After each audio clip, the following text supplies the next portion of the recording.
कांग्रेस नेता अधीर रंजन चौधरी की तरफ से जम्मू कश्मीर से अनुच्छेद 370 हटाए जाने पर पूछे गए सवालों पर गृह मंत्री अमित शाह ने पलटवार किया है।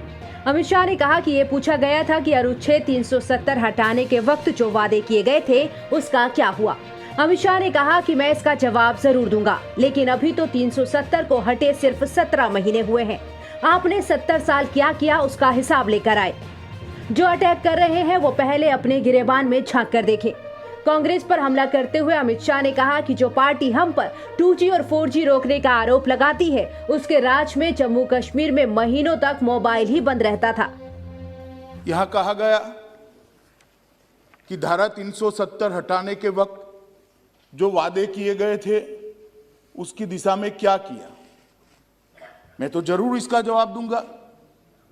मुझे मौका दे दिया आपने जवाब देने का, मगर भाई 17 महीने हुए धारा 370 हटे हुए, आप हमसे हिसाब मांग रहे हो। 70 साल आपने क्या करा इसका हिसाब लेकर आए हो क्या किया 70 साल?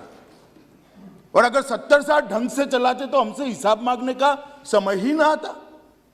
परंतु मैं इतना कहना चाहता हूं माननीय अध्यक्ष जी, जिनको पीढ़ियों तक शासन करने का मौका दिया, वो जरा अपने गिरेबान में झांक कर देखे कि हम हिसाब मांगने के लायक है या नहीं।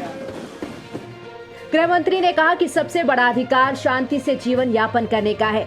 उन्होंने कहा कि राज्य में अफवाह ना फैले, इसीलिए इंटरनेट सेवा पर कुछ समय के लिए रोक लगाई गई थी। अमित शाह ने कहा कि जम्मू कश्मीर में अब परंपराएं बदल रही हैं। पहले यहां सिर्फ 3 परिवारों के लोग राज करते थे, अब यहां के सामान्य लोग शासन करेंगे। अमित शाह ने कहा कि इस देश में 2 निशान, 2 विधान और 2 प्रधान नहीं रहेंगे, ये हमारा वादा था। गृह मंत्री ने कहा कि धारा 370 हटनी चाहिए थी तो हमने हटा दी।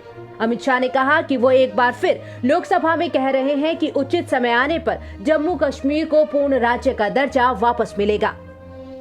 इस देश के फैसले ये देश करता है, इस देश के फैसले इस देश की संसद करती है। कोई हम पर दबाव नहीं कर सकता।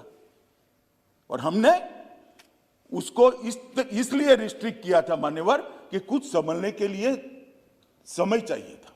अब फाइन न फैलाई जाए इसके लिए एक समय चाहिए था। और आप हमें पूछ रहे हो भाई अधीर रंजन जी 2G और 4G, आपने तो मोबाइल ही बंद कर दिए थे और 20 साल तक बंद कर दिए थे। वाजपेयी जी की सरकार ने आकर 2G 4G छोड़ो, मोबाइल सर्विस ही बंद कर दी थी। कहां गए थे उस वक्त सारे अधिकार? मैं आपको पूछना चाहता हूं माननीय और आपके माध्यम से, कहां गए थे सारे अधिकार? जब विपक्ष में बैठते हैं तब अपने समय में क्या किया था वो भी तो थोड़ा याद रखना चाहिए, वरना फिर सुननी पड़ेगी। मान्यवर, ये हमें 4G और 2G का कह रहे।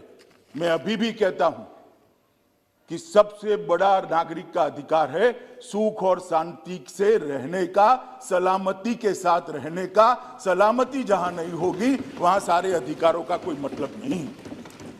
17 महीने में हिसाब मांगते हो तो टेम्पररी 370 70 साल तक चली, उस वक्त क्यों हिसाब नहीं मांगते थे? एक टेम्पररी प्रोविजन कब तक टेम्पररी रहेगा? टेम्पररी प्रोविजन को क्यों उखाड़ नहीं देता यार? क्यों कोई पूछता नहीं था? क्योंकि वोट बैंक की राजनीति करनी थी। ये सरकार वोट बैंक की राजनीति से नहीं चलती।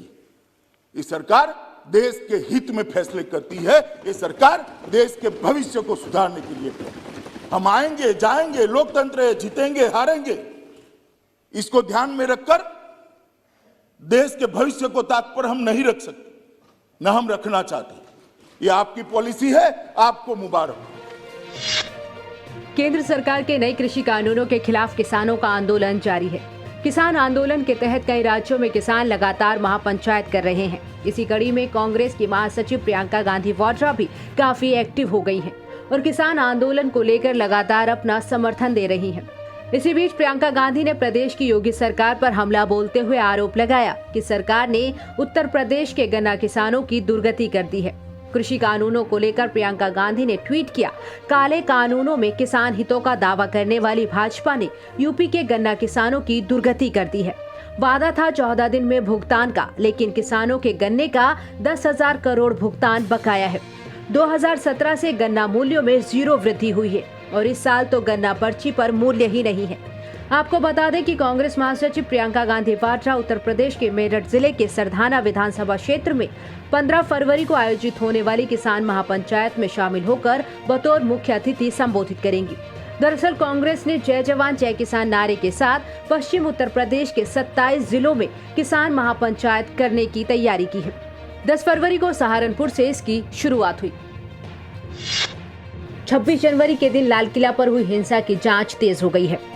इस हिंसा के मुख्य आरोपी इकबाल सिंह और दीप सिद्धू को दिल्ली पुलिस की टीम लाल किला लेकर पहुंची और पूछताछ के बाद उन्हें वापस लेकर निकल गई। दिल्ली पुलिस की क्राइम ब्रांच की टीम दोनों से पूछताछ में जुटी है। इस जांच को बहुत ही अहम माना जा रहा है। क्राइम ब्रांच सीन रिक्रिएट कर घटना की जानकारी इकट्ठी कर चुकी है। इसके जरिए उन्होंने जाना कि कैसे लोग यहां पहुंचे, किस तरह से हिंसा हुई, क्या क्या किया गया और किस तरह हिंसा के बाद ये लोग लौट कर गए। इससे पहले आरोपी दीप सिद्धू ने पुलिस पूछताछ में कई खुलासे किए।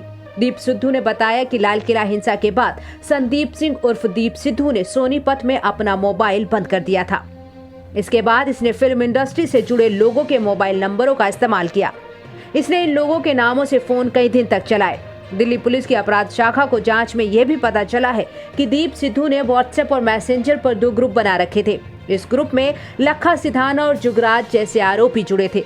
जुगराज ने ही लाल किले की प्राचीर पर झंडा फहराया था। क्राइम ब्रांच के पुलिस अधिकारियों के मुताबिक ये ग्रुप काफी पहले बनाए गए थे और इन ग्रुपों में साजिश रचने की खूब बातें होती थी।